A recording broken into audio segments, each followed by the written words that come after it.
Kuwa mkweli kwake ili aamue akupende au la, usiwe muongo ili kumvutia kwako. Please usahau kusubscribe channel yetu kwa mara ya kwanza na kutufollow pia. Changamoto ya watu wengi huamini mwanzo wa mahusiano lazima wawe waongo. Wakiamini kuwa ukimwambia ukweli utamkosa.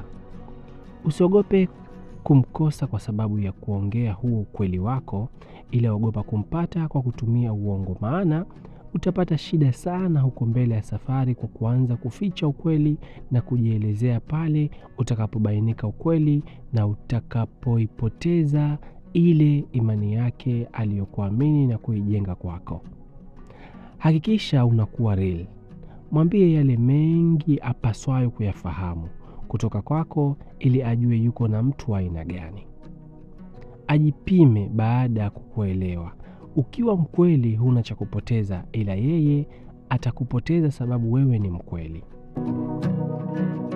Hakuna kitu kinauma na kinawagharimu watu wengi kama kuongea uongo, wakiamini hata akiujua ukweli ulivyo atakosa cha kufanya kisa ameshampata tayari.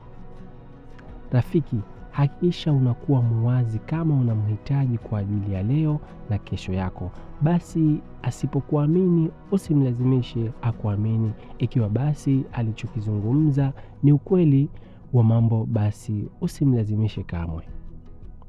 Uongo unawagharimu wengi kuliko ukweli unavyowagharimu watu.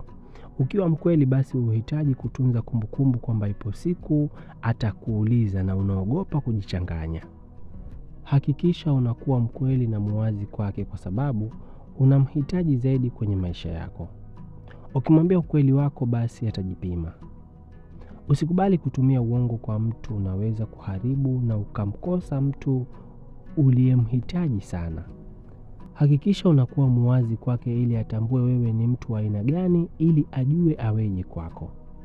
Imani hulinda thamani yako na kufanya uwe kwenye hali ya kuaminika. Hata siku nyingine kutakapotokea changamoto, utaendelea kuwa kwenye nafasi yako ile ile ya thamani ya awali kwa sababu ulikuwa mkweli kwake na anaamini. Usiwe muongo kwa mtu unayemhitaji kwenye maisha yako ya leo na kesho. Hakikisha rafiki unakuwa mkweli kwa sababu kama atakupenda tu ukiwa mkweli kwake, uwe halisi. Badilisha fikra, badilisha maisha, umakini unahitajika.